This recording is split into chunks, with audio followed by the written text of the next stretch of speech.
you can see one of the mycelium men sitting on the desk. Now, this is this is just crazy. Is this what you guys have been dealing with for the past 11 years of this game being out? Is people making lore videos or making theory videos like this? Hey, hi, hello everybody, and welcome back. We've got some more React content here for you today. This time we've circled back around to Secret of the Mimic. Now, it's no secret on this channel that I am a FNAF noob. Only recently got into the franchise, so the timeline for me is very fresh in my little brain, and it is bonkers, it is wild, it is all over the place.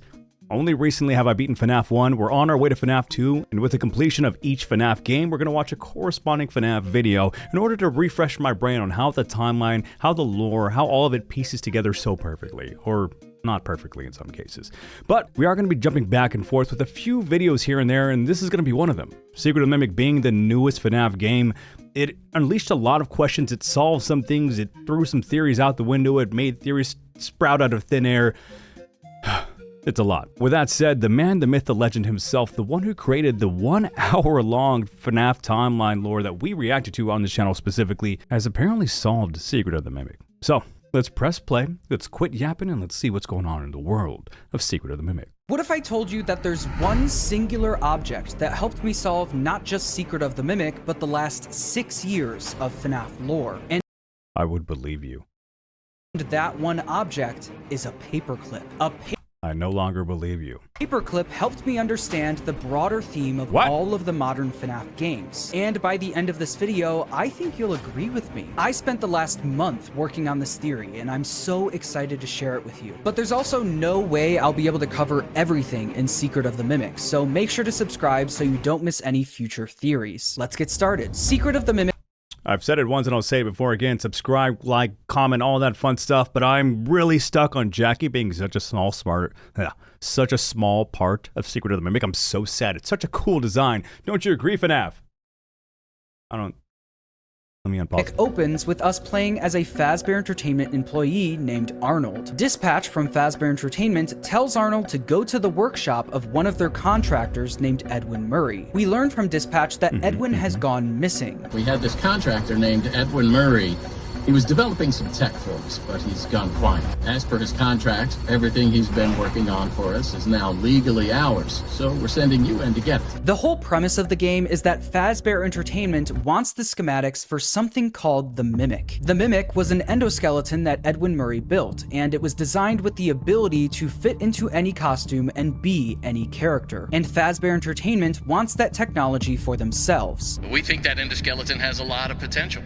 And that's why we want you to retrieve Murray's original schematic for it. So they're sending in Arnold to get it for them. But what Arnold doesn't know is that the Mimic is roaming the warehouse, brutally killing anyone who enters. This then leads to the rest of the game, where we explore Edwin's abandoned workshop and learn more about his company, his inventions, and his family. We learn that Edwin had a wife named Fiona and a son named David. It's also revealed that Edwin's company, Murray's Costume Manor, was actually started by his dad, with Edwin and Fiona both being employees at the company. This is where they would meet, fall in love, and have their son David. But sometime during all of this, Edwin's dad passes away, with the company now being passed down to Edwin. Edwin then decides to change course with the company and start developing some of his own inventions. He's gone, and now everyone is asking me what to do. If you could change anything you wanted, what would it be? We could start making some of my inventions for real.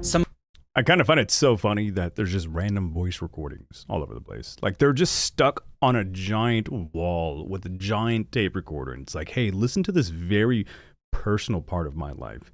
And just, it's funny to me. I don't know why. I don't know if anybody else found that kind of weird. Some of these inventions were the Cleanovac, Murray's Magic Coat Rack, Stay Up Latte, and the Mycelium Men. Along with creating these inventions, Edwin also worked with Fazbear Entertainment on something called the Fall Fest. The Fall Fest was something that Scott and Steelwool heavily teased in Help Wanted 2, with the debut of the Fall Fest 1970 poster, along with multiple minigames taking place at the Fall Fest. But as we know from Help Wanted 2, every single Fall Fest minigame game ended in fire, and now we know why. During the game, we get an audio log from Fiona, where she says that she's going to the Fall Fest to help the crew set everything up. I have to go help the Fall Fest crew. I just have this terrible feeling like I need to be there so nothing goes wrong. I love you both, and I'll be back next week. But the day she went to the Fall Fest was the day it burnt down, leading to her death. Edwin was a pretty absent father to David, with him constantly choosing work over spending time with his family. This got so bad that he even started skipping David's birthday parties. Just give me a minute. I had the best idea. That's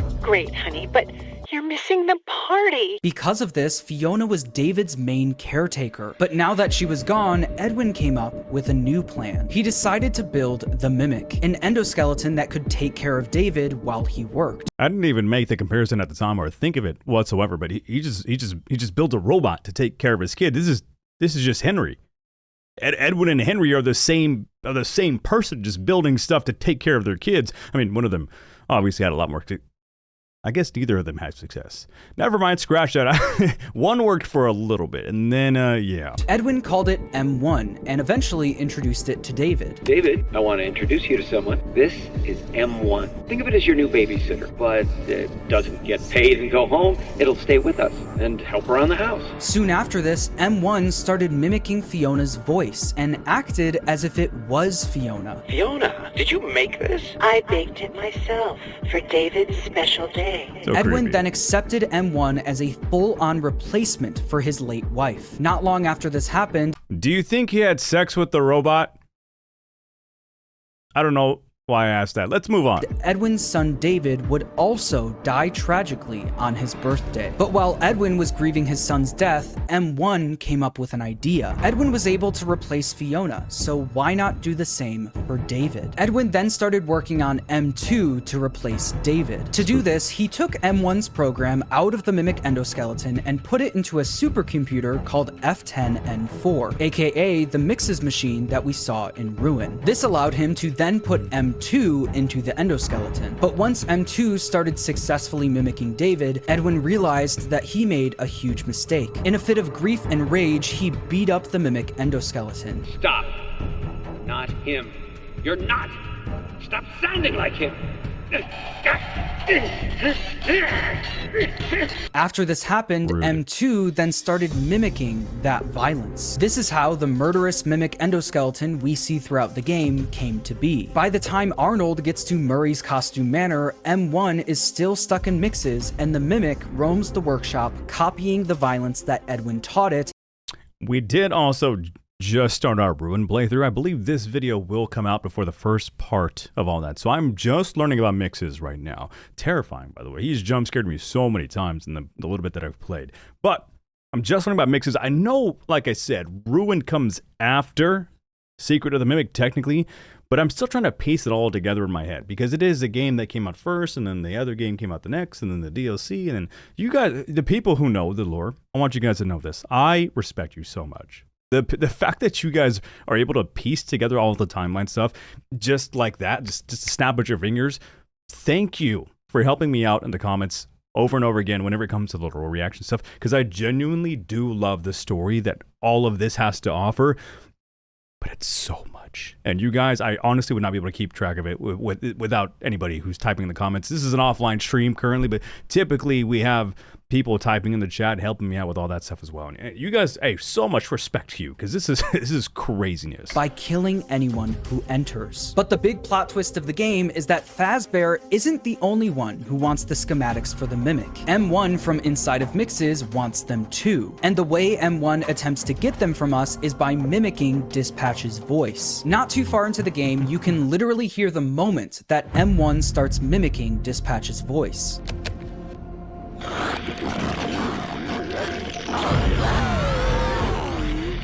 Awesome. Glad to see you made it here without any complications whatsoever. M1 then guides us throughout the game as if they are Dispatch. Once we successfully get the schematics for the Mimic, M1 then tells us to put them into the inventory machine. Put that data diver in the inventory system. It'll go right to where it's needed. After this, we're free to go. But once we get on the road, you can hear the moment the real Dispatch starts speaking again. Arnold, There you are. And he is not happy that we gave away those schematics. Don't call us. Our lawyers will be calling you. In another Nope. ending of the game, if you refuse to give the schematics to M1, you enter a hatch in the floor and make your way down to the research and development part of the building. Eventually, you then get to meet M1 face to face. Here, she begs Arnold to go to Edwin's home and convince him to repair M2. Edwin abandoned us. He shut himself away in our home. I have a message for him. We must convince him to repair M2. That is all that I want. We then make our way to Edwin's home, only to find that he's not there, and that M2 likely killed him. M2, respond. Daddy's busy, buddy. Why don't you go outside and play? That's brutal. After getting chased down by the Mimic, we learn from M1 that the reason she wants Edwin to fix M2 is because she wants her son back. I've watched him grow up through this machine. I want him back. It's not too late to fix our family. Arnold then leaves Edwin's workshop as it burns to the ground. But while he's driving away, the Mimic catches up to him, crashes the car, grabs the schematics for the Mimic, and walks away. So, I think we can all agree that this game was a lot. There's a ton of story, a ton of big reveals, and a ton of details scattered throughout the game.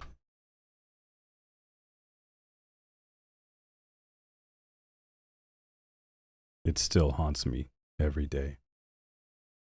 The summary I gave you only really scratches the surface of what this game presents to us. Because of this, when I sat down to write this theory, I honestly struggled with where to start. So for my first big theory on Secret of the Mimic, I decided to start at the beginning. What was the actual first mistake that Edwin made that caused everything to go wrong? Well, that one question led me down a month-long rabbit hole of research and analysis, all leading to the paperclip. But in order to figure out what went wrong, we first need to solve one of the biggest mysteries in the entire game. How did M1 start mimicking Fiona's voice in the first place? At first, I thought it was pretty obvious. We learn in the game that Edwin had Fiona record a bunch of lines for Mrs. Helpful. Excuse me, can I borrow your voice for a project? What kind of voice should I do? These are clear recordings of Fiona's voice, so it would make sense that M1 might have heard those recordings and started mimicking them. That would be the simple answer, but Scott and Steele put one thing in the game that nearly broke me. In the basement level of the game, you can find a secret room that contains this I'm still confused about Tiger Rock. I know this is not about Tiger Rock. How are these animatronics teleporting? I was told some of them actually have like actual powers, like magical powers. Is that the Tiger Rock or is that the Mimic? Or overload. Okay, we're good. audio log. Recording? Test. Levels are good. This is where I heard it. It's her or someone that sounds like her. Set frequency to 4625. Say something. It's me, Edwin. Over. That's good, honey, but who's in the party? Sometime after Fiona died, Edwin brought a radio down to the basement, switched the frequency to 4625, and suddenly heard Fiona's voice. At first, I thought this was trying to show us that this was Fiona's spirit, since it seems like Edwin was ghost hunting with the radio. Maybe this was trying to tell us that Fiona's spirit was actually in M1. But I don't think that's the case, because in an audio log at the end of the game, you can hear Edwin say this. I let a machine raise my kid. You're not real. It is me. I'm Fiona. Stop talking like her. You're not her. I don't think Edwin would say this if he thought Fiona's spirit was in M1. So if it's not Fiona's spirit talking through the radio, then what is it? To be fair, he could have thought that at the case and then went into like a denial thing later on. So it's possible that he thought at first and then decided later on that, you know, this isn't real, this isn't what I want, this is not the Fiona that I know and fell in love with and whatever. But that's I'm not the theory guy. This guy, I'm sorry, he's the theory guy. Let's go on. Well, if you look at the specific line that was said through Edwin's radio, you might notice that this isn't the first time we've heard Fiona say this. In the birthday films at the end of the game, we can hear Fiona say this exact same line to Edwin. The clean back. That's great, honey, but You're missing the party. Whatever was speaking through Edwin's radio in the basement was repeating a line that Fiona said while she was still alive. It was literally mimicking something she said, which then made me think that it was the mimic speaking through the radio. But there's one problem with that. I don't think the mimic endoskeleton was even invented yet when Edwin heard this, since Edwin says it's her or someone that sounds like her. This is where I heard it. It's her or someone that sounds like her. The idea that this could be the mimic doesn't even come to his mind yet. So that begs the question, who is mimicking Fiona before the mimic even exists? Well, the answer to that question has actually been hiding in plain sight the entire time. This thing. Let me explain. Every week leading up to Secret of the Mimic, Steel released a new video called MCM Archive. Each video was an advertisement for one of Edwin's new inventions, including the Cleanovac, Stay Up Latte, Murray's Magic Coat Rack, and the Mycelium Men. This was the main marketing behind Secret of the Mimic for a while, and I think these inventions play a much bigger role in the story than we originally thought. In the audio log where we learned that Edwin would be taking over the company, one of the first things he says he wants to do is make some of his inventions real. We could start making some of my inventions for real. So we know that these inventions were the first thing Edwin made after taking over the company. And if you look at the commercials for these inventions, it's very clear that there's some sort of mimic AI already inside of them. Wow! I know what you want better than you do. I am always watching and learning. The Mimic program, Always Watching and Learning, is something we literally see the Mimic do in Ruin, with two of the biggest examples being the eyeballs Spoilers! I'm gonna get spoiled! That's okay, I've already been spoiled with most things. showing up all over the place, Eyeballs? Really? and the daycare attendant It's so funny how Cassie is just like inconvenienced by the killer animatronics. Like the giant robots that are weigh 2,000 pounds that are running after her trying to tear her apart. She's just like, oh my god, again. Hey, Cassie's she's a boss. saying, quote, the googly eyes just stare. Oh, I hate the moon. We also hear at the end of the Mycelium Men commercial that Edwin calls these inventions, quote, smart toys. Another smart toy from Murray. These toys very clearly have the Mimic program inside of them, which means that the Mimic program didn't originate with Edwin building M1, it originated with these inventions. The thing mimicking Fiona's voice on Edwin's radio wasn't M1 or Fiona's spirit. It was the Mimic AI in Edwin's inventions. Need more proof? In the game, you can find a series of mail consisting of customer complaints regarding Edwin's inventions. All of these complaints have to do with the AI in the products acting strange, with one of them being for the Mycelium Men. Quote, I'm writing this to complain about my purchase of the Mushman music machine. It learned my child's musical tastes, but it also imitated everything it heard. TV commercials, blenders, and even private conversations between my husband and me. I am returning it immediately. These products, especially the Mycelium Men, were listening to and imitating private conversations. So with that in mind, I decided to look at the film where we hear Fiona say that specific line that Edwin heard through his radio. And I noticed that the first 13 seconds of the tape consists of Fiona just walking in silence up to Edwin's door. That seems like something Steelwell could have easily cut out, so why the big gap of silence? Well, I think they kept it in to show us where Fiona was physically standing when she said that line. We can see her walk up the stairs, turn left down the hall, and then walk up to the second door on her right. If you do the same thing in-game, that leads you to the door to Edwin's office that you need a code for. This is where Fiona was standing when she said that line. And if you turn around and look into the room directly behind her, you can see one of the Mycelium Men sitting on the desk. Not I'm sorry, I keep pausing it on your face. You just have a beautiful face. But I know I said I have a lot of respect for the people who just know the lore in and of itself, but this is just crazy. Is this what you guys have been dealing with for the past 11 years of this game being out? Is people making lore videos or making theory videos like this, and it's just like stuff that you would never. This is research. This is insane. This is like collegiate level essay research, and they're citing sources. FNAF is citing sources. Oh my It's Only crazy. that, in the film, the camera turns around and points directly at this room for nearly 20 seconds. And because of this, we can see that the door to that room is open when she says the line, meaning that the mycelium man was listening to their private conversation the entire time. So this answers how the specific line from Fiona was being mimicked, but the next question is why? Why did Edwin hear this line coming from his radio in the first place? Well, to answer that, we need to go back to the commercials. In the commercial for the Stay Up Latte machine, we hear this. I know what you want better than you do.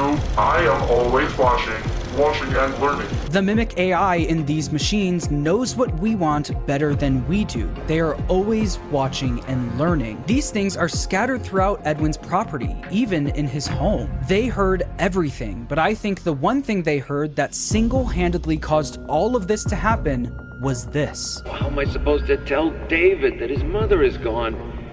How am I supposed to raise a kid on my own? His life is ruined. My life is ruined. So if this is the case, this is essentially smaller versions of AI learning how to insert information into a person's brain so that they can essentially get another version of themselves created, which would be M1, M2, created through it's like a bunch of little scheming little mushrooms that eventually are like, hey, we can use our programming intelligence to make this person create an AI that is capable of walking around, touching, moving, rather than just a little doll. It's like, it's crazy the parallel that it is with how AI is right now out in the world, where everybody's afraid of it or what it can do, whatever it can eventually lead to. And if that's the case, so that this secret of the mimic theory is what it is, AI is a scary thought for a lot of people out there. It is crazy. It is crazy. When talking about Fiona's death, Edwin says, how am I supposed to raise a kid on my own? When he said that, I think the mimic AI in his inventions was listening and decided to do something about it. They were always watching and listening to everything. So the mimic program did what Edwin wanted and brought Fiona back. That's good, honey, but from the party. So the next question is, how did these things connect to Edwin's radio in the first place? Well, in the Mycelium Men commercial, it says that you can collect them all to, quote, let them jam. Collect them all and let them jam. The fact that these toys can all play the same song simultaneously could mean that these things are somehow wirelessly connecting to each other. This would make sense considering they're called mycelium men. One of the main functions of mycelium is communication. Quote, mycelium acts as an efficient communication system, linking trees, plants, and even other organisms. That's so cool. I know a lot of people do not like the newer stuff that FNAF has to offer between Security Breach and Secret of the Mimic. Security Breach is kind of whatever. Ruin's pretty fun though. But this is cool. This is just cool. This is so fun to think about and just try and process all this stuff. It's already so much in the timeline that I can't process right now, and I'm adding this to the mix. It's probably not a good idea, but sorry, I keep pausing. Let's go forward. Through this intricate network, trees can exchange information, share resources, and warn each other of impending threats. I think the wireless connection in these toys could be how they connected to Edwin's radio in the basement. There's also the fact that in the books and the games, it's been established that the mimic is able to interrupt radio signals and walkie-talkies. So I don't think it's a stretch to say that the mimic program in these toys was able to speak through Edwin's radio. I think this was the moment Edwin realized his inventions were mimicking Fiona, giving him the idea to create the mimic. This would make sense considering where we find this audio log, in the room where Edwin created the mimic. This is where the mimic was created, and the audio log on the wall is showing us where he got the idea from. Edwin then took everything he learned from his previous inventions and used it in the mimic. The ability to change size to fit any situation mixed with the same mimic program that was mimicking his wife. And I think it's fitting that at the end of the game, you can see one of the mycelium men sitting right next to M1, possibly being a nod to where the mimic program came from, compared to where it is now. As we know, M1 did successfully start mimicking his wife Fiona, but we learn in the game that M1 insisted on keeping its existence a secret. Edwin, you need to listen. You can't let them know about me. It's not safe. Keep it between us for now. This is why I think that Edwin wasn't 100% honest with David about M1 at first. This is M1. Why does it look like that? It's an endoskeleton. It won't always look like this. It can fit into any costume we've created. Think of it as your new babysitter. I do think Edwin also intended for M1 to be something he could eventually sell as an endoskeleton that can be any character, but I think the very first one was always meant to be Fiona. I think this because in the room where M1 was created, we see an image of it inside of a mascot costume, while also getting the audio log showing the Mimic program mimicking Fiona. Not only was M1 a great business idea, it was also a great way to potentially bring back his wife. But as we know, this doesn't really end up working out for Edwin in the end. And the main reason everything falls apart isn't because Edwin created the Mimic endoskeleton to replace his wife, it's because of the paperclip. Let me explain. I think this game was trying to tell us that something went wrong long before M1 or M2 even existed. Remember those messages from Edwin's customers complaining about his inventions acting strange? Well, there's actually a common theme throughout all of them. Quote, "My husband is a steel worker and recently he moved to the night shift. He tried your stay-up latte and it worked wonders for about 2 weeks. He is now in the hospital because of your drink. Damn. We bought your magic coat rack last May, but lately it seems to change size at random. One morning I came out to find all my coats flung across the room and the coat rack 10 feet tall. We're afraid someone might get hurt. And my child loves your Jest cereal. However, the pranks inside are extremely inappropriate. The hand buzzer paralyzed our dog Fido. Not Fido! Anything but Fido!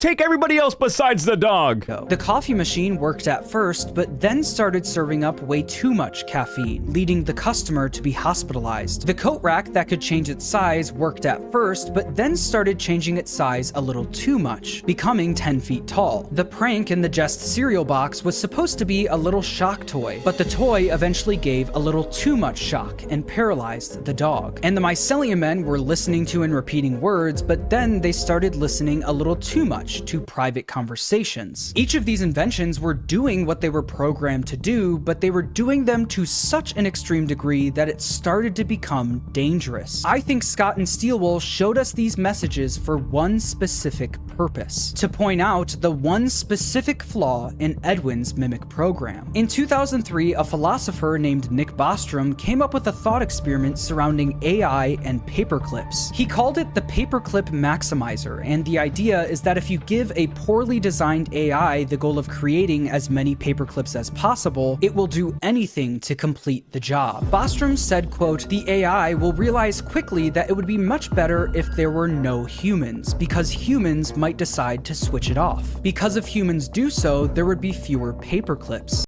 Now see, this is something that also entails into real life other than what is being discussed right here. And I'm not quite sure how valid it is, but there was an experiment that was brought up, I believe it popped up on just my TikTok feed a while back, about some software programmers, some software engineers that were trying to do experiments with AI in regards to telling it to shut off and trying to like essentially threaten the AI with disconnecting it from whatever service it needs to exist. And I think they said the AI made up an affair about one of the engineers and blackmailed the software programmer, engineer, whatever the word you like to use for that, blackmailed them by threatening to send out this fake affair and these messages that it made up because it didn't want to be shut off. So it's like, that's this.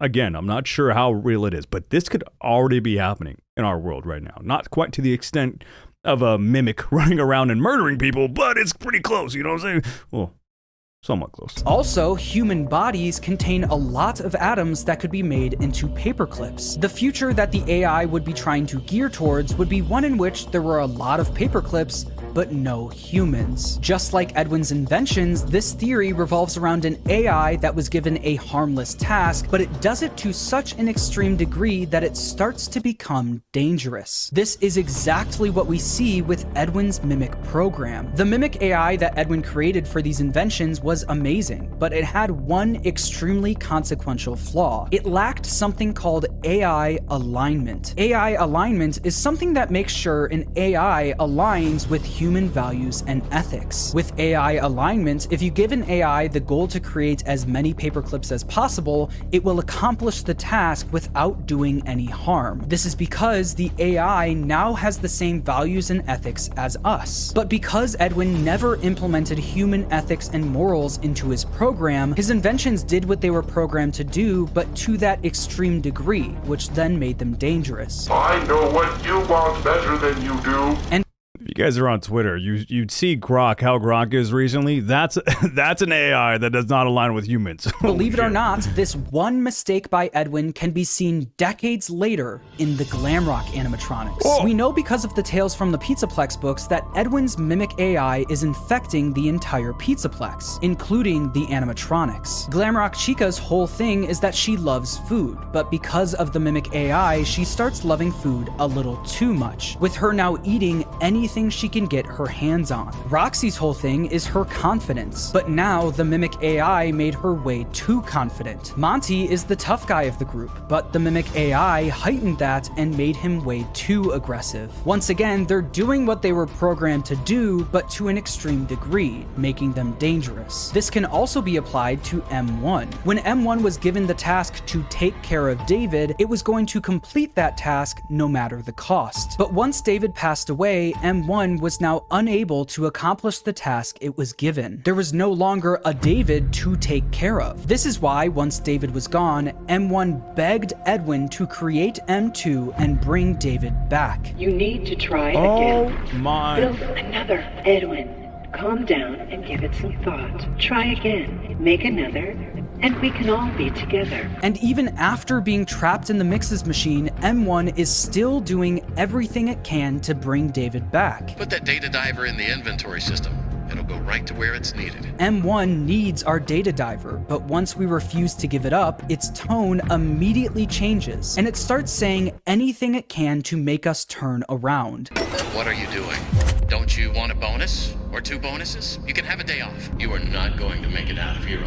I don't think I hung around the office that long to hear any of the good stuff. I went immediately to getting threatened by M1, so that's cool. Alive. If you had just given me the schematics, we could have fixed things. Up until the last second before we meet M1 face to face, it is still throwing every insult it can at us. I see right through your simple shell game. M1 is desperate and out of options, and without an endoskeleton to occupy, it can't physically make us do anything. So it'll say any insult or threat that it can, until we meet it face to face. When this happens, M1 switches its strategy from threatening to bargaining. And here you are. Despite the circumstances, it is nice to meet you face to face.